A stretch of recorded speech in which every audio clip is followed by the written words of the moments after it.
Hey guys, we're going to learn how to do some power training in what's called in the frontal plane, which is very important to throwing. Okay, we need to be able to generate a lot of power this way. Most traditional exercises that are done in plyometrics or power are sort of done in what's called the sagittal plane, where you just jump straight forward or you run straight ahead.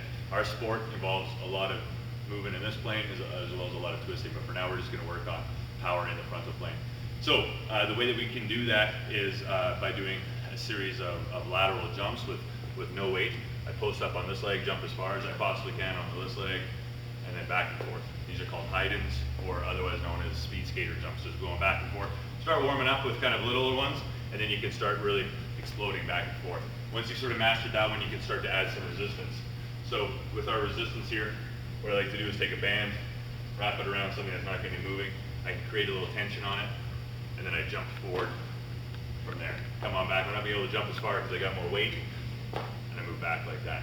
So what's great about this one is that we've added more force to it.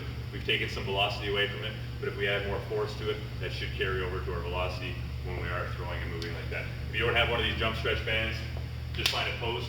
You can use a normal resistance band. Put myself around it like this. Again, make sure there's a little bit of tension on it. Load up, sit back at hip, and then come back out like that. One more option you can do to really load it in a sort of a normal gym. Most gyms have a cable column like this. This one takes a bit of playing around. Don't load it up too much. You don't want to hurt your shoulder here. But what you do is you sort of sit back, reach that back leg around, try to get a bit of an angle at the shin going towards kind of where your target would be, and then drive off of it.